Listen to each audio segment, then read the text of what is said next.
Good morning po mga kapudi. Ngayon ay may order po uli kami ng lechon. Ayan, papakita ko sa inyo. At sakop pa nga yun ng promo ko na mayroong 2 kinulog na manok. Or let's say, pwede ko na rin sabihin lechon manok, kaya lang hindi naman lechon yung balat niya dahil nga nasa loob siya ng tiyan ng lechon. Kaya sinasabi ko na kinulog na manok. So, yun. At total ngayon po ay May pa naman, kaya pwede pa po siya. So by June, wala na po yung promo na yun kasi ano na yun, tag-ulan na. So ito po ay summer promo. So ayan, okay lang din naman na may pa-promo tayo para kahit pa paano ay mauwi po yung mga taga nito at yung mga kamag-anak po ni Mister na umorder po ng lechon. So ayan, kamusta po sa lahat mga kabudi at ayan, pauna ko na po ang pasasalamat sa patuloy na pagsuporta at panonood sa aking mga video kahit madalang po tayong mag-upload. So, ayan. Salamat po. Ayan mga kapudi, good morning. Meron na tayong pa-order na lechon ngayon. At sako pa rin po iyan ng ating promo na 2 libreng kinulog na manok. So, ayan. At yan, titimplahan na po nila. Kayari lang katayin. At dito naman ay pinakuluan na po ni Mister at saka ni Andy yung laman loob at saka yung atay. Ayan, di pa siya kumukulo. Ito po mga kaputi yung ating ilalagay na kinulog na manok. Kaya sinabing kinulog na manok kasi makukulob yan sa loob ng tiyan ng ating lechon. Ayan, medyo may konting langaw lang.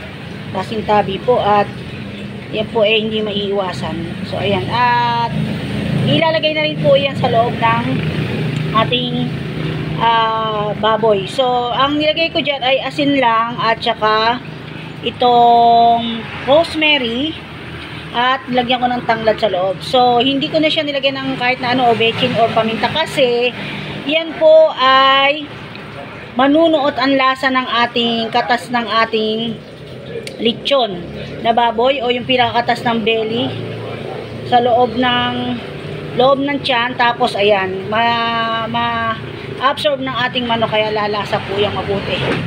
So yan, minarinate ko lang yan sa asin, rosemary at saka yan, tanglad lang po mga kaputi. Nagluluto na sarsa at saka ng ang request po ay dinugo ang may sabaw. Ayan, ito po ang update sa langka. Ayan, hindi ko na po napakita kung paano siya talupan dahil ang hirap pala. Tinagataga ko yung pinaka ano niya, yung skin, yung may magaspang na parte. So ayan, tapos in-slice ko at pinakulo ko sa may asin. So ang bala ko i-slice ko pa siya ng maliliit, kaya lang nagulat ako kahapon paglabas ko dito, pinakuluan ko siya uli. Nakita ko pinakululi ni nanay, nilagyan na ng gata. Sabi ko ba't nilagyan niya ng gata, i-slice ko pa sana ng maliliit kasi medyo malalaki yung tip ako. Sabi niya, okay na raw yan. Sa bagay, malambot naman na po siya. So, ang bala ko pong ipanglahok dyan ay tinapa. Kasi kung baboy, baboy na naman. Pwede rin namang hipon, kaya lang, medyo, ano po, iwas ako sa mga ano, kasi nga, yung mataas yata sa uric acid yun eh. So, ayan. Tsaka, malakas maka-high blood din ng hipon. Pwede rin namang hipon sa mga bata. So, ayun. So, mamaya, pag-iisipan ko pa kung bibili ako ng tinapa uli sa bahay pare. Or kung dito na lang sa tangos. So, yun po. Na-marinate na po ni Andy. So, yan nasa supot ay yung asin, paminta. May bechin yan. Bechin at saka yung rosemary. O rosemary. Ayan. Tapos, ito yung ating ilalagay na tanglad at saka 2 buong manok.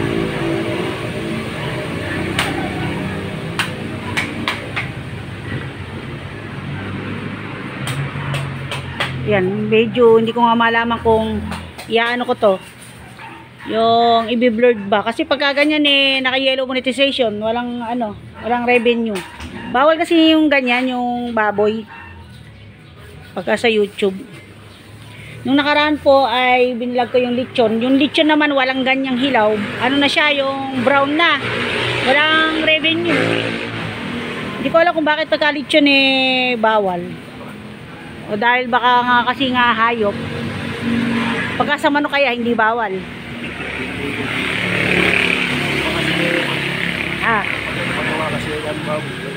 Oo.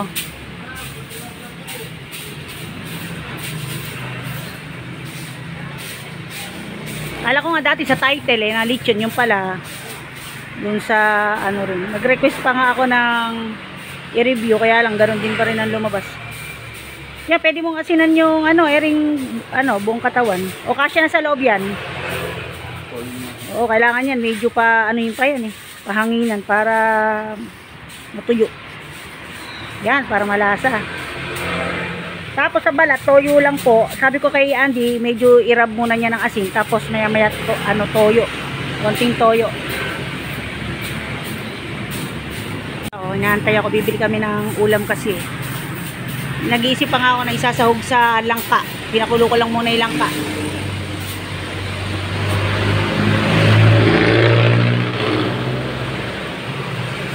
May tanglad. Yung tanglad po na yan ay binabayaran ko na kay kuya. Kasi nagtanim siya dun sa mini farm. Binebenta niya po talaga yan. Tsaka minsan pinatutuyo niya, ginagawa niyang powder para gawin tsaa. So bibili ko ng halagang 100 para mailagay sa lechon. Yan, si Andy ngayon ang wala si Arnold DC. Construction din po kasi yun, nasa Maynila.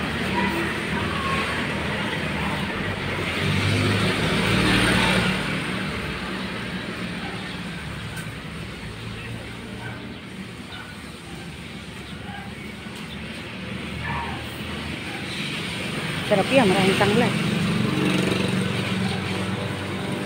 Tulala si Doktora.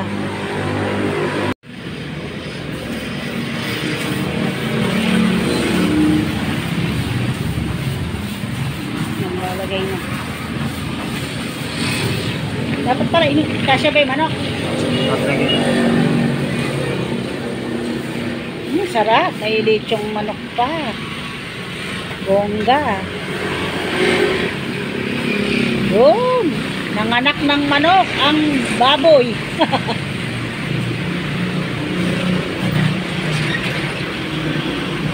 Magkabilang side yan. O, para pagka tatadta rin masabihan yung umorder. Yan. Okay.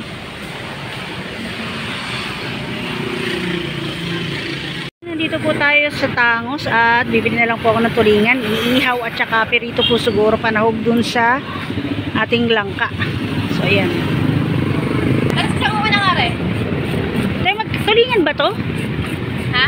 Yellow pin to na. Ah, yellow pin. Yan yung mga to. Wala kayong tulingan.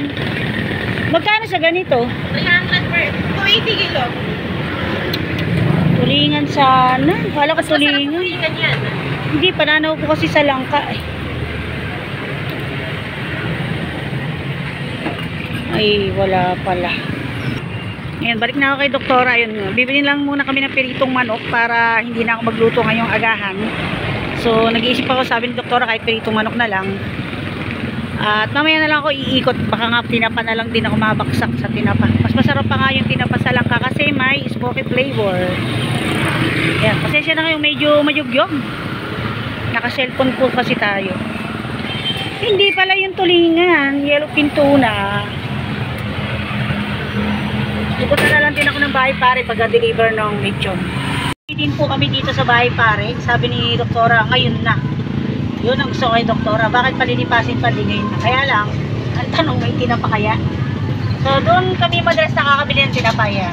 Tingnan natin kung meron na or baka niluluto pa. Pag wala akong choice kung hindi, bumalik na lang mamaya. Total, mag-i-deliver nga. Tapos, bibili na lang muna ako ng lutong ulam. Sabi ko, fried chicken. Pero, nalagpas kami. Kasi tingin ko, mukhang luma yung fried chicken eh. Nakita ko luto na, binabalik sa kawali. Init, baka iniinit lang. Dry pagka ganun. Oh, wala dito nagtitis ng tinapay. Magpas tayo. Tingnan natin kung meron siyang gawin doon. Pag wala, balik na kami. At, start na ako magluto ng salsa at saka dinuguan. So ayan, nandito kami sa Candaba, Pampanga. Ay, tare. Na kami, pasensya na kayo kung mayugyog mga kaputi kasi naka-cellphone lang kami. Yung kasing GoPro, napakadaling malobat din ng battery. Siguro palitin na rin kasi ilang taon na. Kaya medyo pricey kasi yung ating battery. Nasa 2.8 po ata yun, 2 piraso. So, cellphone mo muna. Total, medyo madalang lang naman din po ako mag-upload. Ayan, pauwi na po kami at ano po, mamaya na lang po pagka-deliver ko. Ayan. Or baka pagpunta namin kay Mini Miss You. Yan, birthday kasi ngayon ni Mini Miss You. Kasi tinan ko kung makakapasyal kami doon mamayang hapon. So, ayan, mamaya i-update ko na lang po kayo mamaya mga kapudi pagka nakaluto na tayo ng dinugo at saka sarsa at pag magdi-deliver na. Mga kapudi, patulong ako kay Doktora. Si Doktora ang taga-chop ng sibuyas at saka bawang. Maluwa-luwa na siya kanina pa. Hello ka sa mga kapudi. Ayan ang ating kagagraduate lang na si Doktora. Tapos dito sa isang banda ay eto na po yung atay ng baboy. Uy. Ayan. I-blender ko kaya tsaka igigisa. Gagawin natin salsa. At dito sa kabilang banda, ayan. Nandito yung laman loob. Papakuluan ko ulit sa luya, laurel, at tsaka nilagyan ko na yan ng isang takot na asin. Pero itatapon natin yung ano, pinagkuluan. Yung unang kulo ay natapon na. Tapos binukod ko ng kulo itong medyo mabahong parte ng bituka ng baboy. Nilagyan ko siya ng suka, nilamas ko na sa dahon ng papaya, sa sabon, asin, tawas, tsaka sa cornstarch. At tsaka paulit-ulit ko siya nilamas sa asin. 3 times ko nilamas sa asin, 3 times ko rin sinabon. At check natin yung ating lechon. Yan, medyo nakasara yung gate kasi ayan, baka mangagat yung aso, matapang po yung aso. Check natin sila. Kamusta ang ating lechon? Uy, napula na. Daan-daanin nyo yung apoy, baka mabigla. Ayan.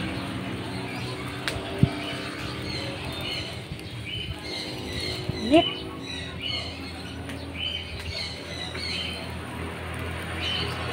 So ayan mga kapatid, niluluto ko na yung ating salsa. Tapos yung doktorang maghiwa ng mga sibuyas bawang ay ikinasa ko na ang ating masarap na sarsa. Ayan. Lapot, di ba? After nito ay yung dinuguan ng ano.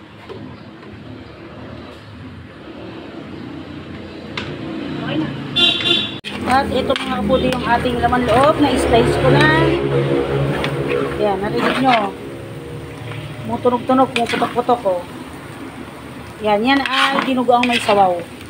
Masabaw siya. So, ginigisa ko muna hanggang sa magmantika. Tsaka ako lalagyan ng pampalasa. So, pampalasa natin dyan, ang sikreto ko ay beef cubes at patis. Kung walang mabibiling beef cubes, pwede na yung sa mix. Or magic sarap, ano yung available sa inyo. Kasi syempre, para magkaroon ng lasa-lasa yung ating laman loob. Kasi nga, pinakulo natin yan ng 2 beses. So, mawawala yung lasa niya. Tapos, update tayo sa ating lechon. Yan. Hininahan ko muna yung apoy nito. Pasensya na kayo. Naka-cellphone lang ako para dire-diretso edit na. Wag kasi GoPro ay ipapasok ko pa yung memory card sa cellphone. Ayan. Naluto na. Yun. Lapit na. Papahinga pa naman po yan bago ilagay sa kahon. Tama-tama nakaduto na ako ng dinuguan nun.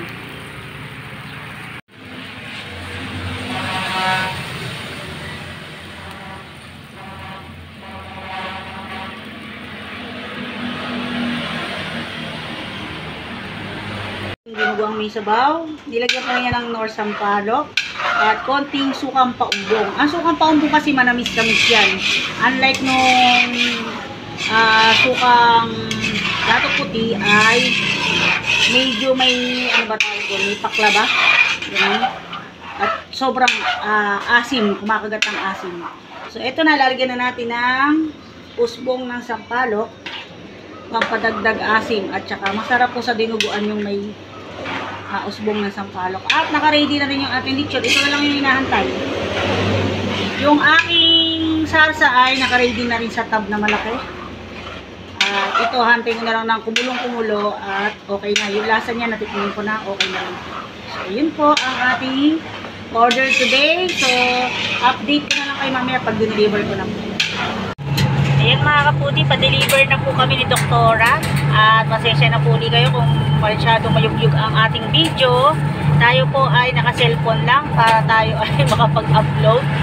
So, ayan, dito lang po yan sa bee farm. So, itong bee farm ay sumisikat sa TikTok at sa FB page dahil sila po ay tumatanggap yan ng eat all you can. Meron silang eat all you can, pwede rin mga buffet or sa mga events, mga birthday, ganyan, kasal. Mga kakaiba rin po yung mga Filipino dishes, tapos may mga kakaiba din sila, may mga nihaw, mga ganyan. Nihaw na mga bitukan ng manok, gano'n. Tingnan nyo na lang po sa sa FB page ng bee farm. Ayan, bee farm, ayan o, bee farm. Ayan. Ganda po yan, lalo na pagka yung may bunga yung mga mangga, nag-o-offer sila ng, pwede kayong mag-harvest sa sarili nyong harvest per kilo. Tapos may mga fish pan sila. So, alam ko every weekend sila or depende sa magpapa-schedule pag magpapakita. So, ito na tayo. Sana merong magbubuhat.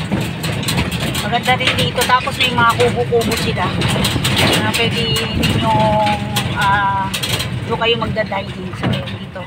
Kailan tatawag ako. Bas pa lang to pero ang ganda na. At saka siya, nag-aalaga siya ng mga ibon. Yan, dito tayo. Waiting shed, waiting area. Oh. Yan, yung business din nila mga ibon.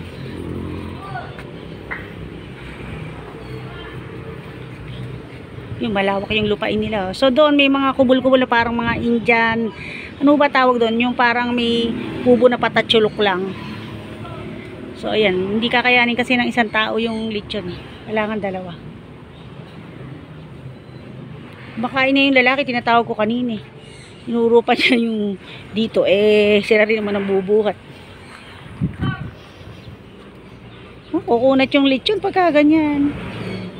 Kailangan mapasingawan kasi bagong ahon sa kalan. Ganda naman ng nila. Mukha.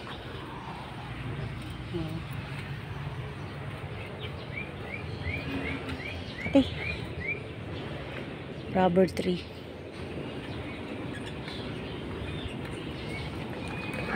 Kasi pag po doon sa lapag, pakitanggal nyo daw po kamo yung takip, no? Kasi para sumingaw, kasi kukunat yung balat niyan eh. Kaahon lang yan sa uling.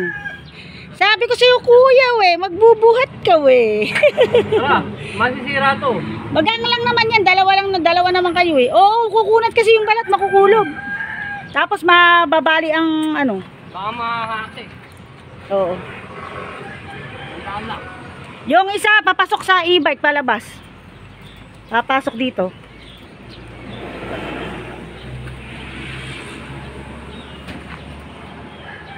Ay, ate, ba't tinatapon ka? Ha? Bukas ba? Bukas na ako. Baka kumatas. Kumatas yan. Kumatas yung katas. Sige po, okay lang. Itulak niyo. Kayo po kuya, papasok kayo pa ganun. Tapos dyan na kayo dadaan sa kabila.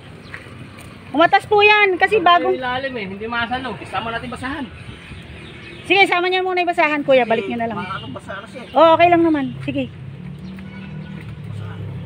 Makatas pa po itiyan niya, kaya ganun. Baka maputol. Di pala niya nilagyan ng tali, Wala. Wala. Mababaluktot. Di po nilagyan ng nung naglitsyon. Ay, babali Babali. Hindi, okay lang naman. Basta wag lang kumunat yung balat. Kuya, pakitanggal uli agad yung mga Manila paper, no? Si kuya, kakakain lang. Kawawa naman. Hindi rin din ako pwedeng magbuhat kasi nga, yan, lalaki ng bayabas nila. Ayun, dami. Daming bayabas. Pansarap sa sinigang sa bayabas. Kaya lang, susungkitin mo pa yan. So, ayan mga kapudi, napag-deliver na may hantay lang namin yung basahan at, ayan, hanggang dito na lang po. Ayan, bubusin na si Doktora. Thank you for watching po at ingat po tayong lahat at God bless po tayong lahat. Ayan, maraming salamat po sa mga patuloy na sumusuporta at nanonood. Ayan, agad na naman ang store natin pero okay lang yan. Kesa naman sa walang nagawa. Ayan, mas masarap pa rin yung maging busy. So, ayan, hanggang dito lang po. Ingat po tayo lahat at God bless. Bye-bye. Thank you for watching po.